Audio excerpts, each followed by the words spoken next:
Hello, what is up mga ma'am, sir, ma'am? Ako po si Ralph C. Fry, isang visual artist from Manila, Philippines.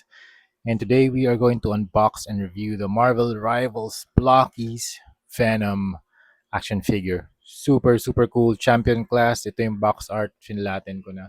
Pero ang ganda ng box art niya. Ang laki ng box niya.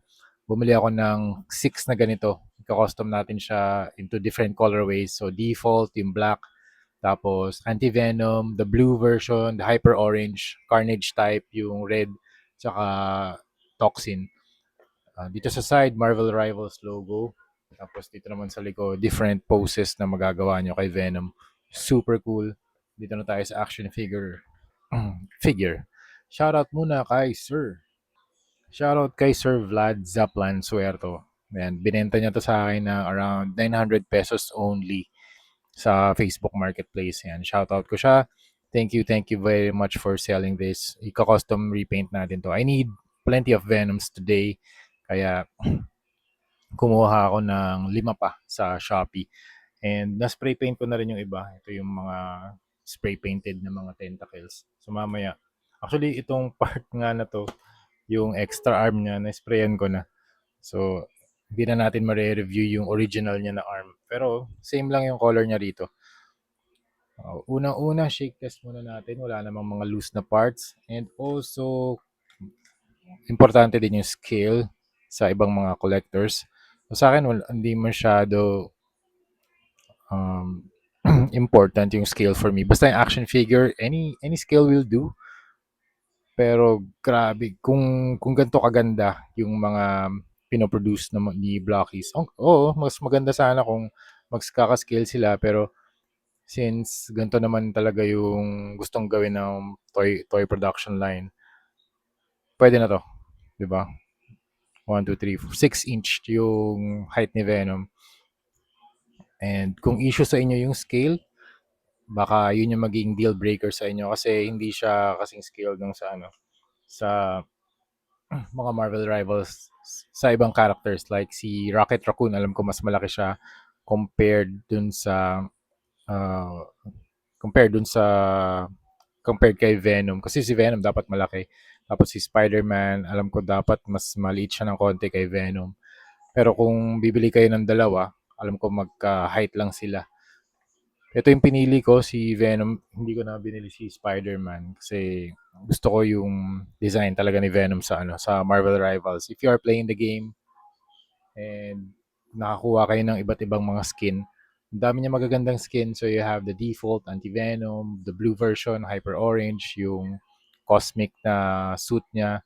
Dami, kaya gusto kong gawing custom repaint to into different colorways. Okay, shake test tapos na. Height 6 inches.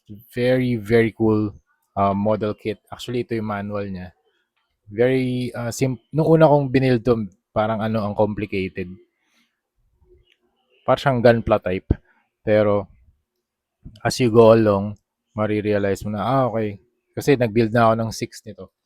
So talagang alam ko na rin yung mga parts na, kuwari dito, para dun sa extra arm niya, alam ko na rin yung mga parts kung saan siya papasok. So if you can assemble or sanay na kayo sa mga gunpla, very very simple lang yung pagbibuild niyan. Very fun build yung experience kay Blockies na mga action figures. Ito, champion. Yeah, I think this is the champion class. So yun. Thank you very much, Blockies, for actually building these kinds of toys. Yeah, if ever pwede ako mag-request kay Blockies ng mga additional pang mga toys, ayan, gagawin natin. Actually, thankful nga ako sa mga companies din na nagre-reply sa mga emails para dun sa mga request natin, kung gusto nila mag-collaborate. Ang pinaka nagustuhan ko rito yung tentacles niya. Mahaba yung tentacles. 1, 2, 3, 4. 4 joints. Tapos 1, 2, 3, 4. 4 na segments na pwede mong i-articulate in any way that you want. In terms of plastic quality, maganda yung plastic quality niya. Hindi siya super brittle. Tapos yung build quality naman super fun. And paint is also good. Yung white niya dito sa logo, oversized logo siya. Hanggang dito sa likod meron ding Venom logo. Tsaka painted din siya. Kasi yung sa ZD Toys, yung Yung Venom nila wala silang ano, wala silang Venom na logo sa likod, hindi siya ano, painted. Meron din siyang white din dito sa hands niya. Also very bulky yung kanyang build. Yun din gusto ko rito, bulky yung build niya, yung chest. Tapos medyo slim yung waist and then muscular din yung legs.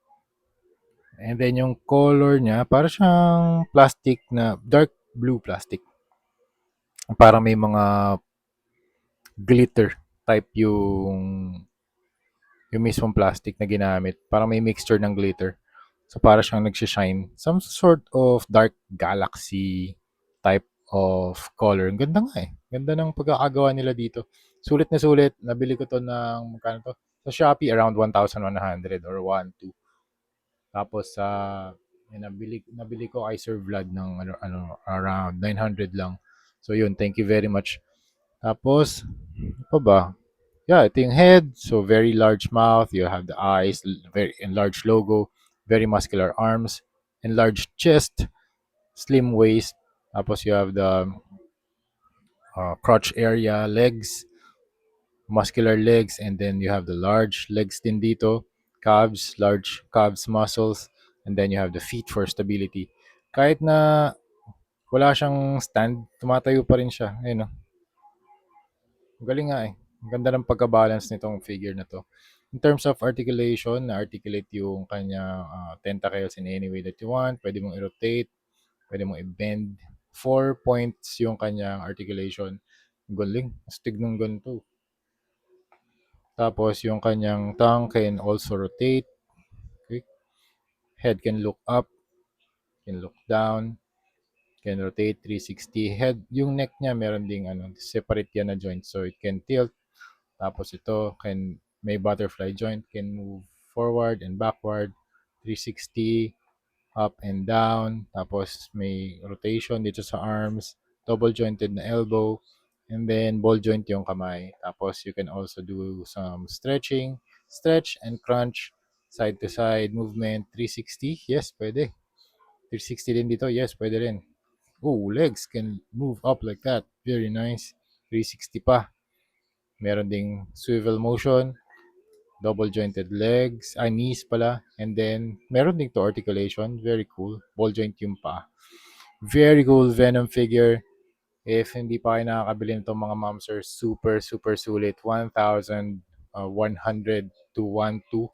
Super super cool ng Venom na to. Punta na kayo sa nearest na mga toy stores nyo. Sa SM meron nito, sa Toy Kingdom, sa Philbars meron din.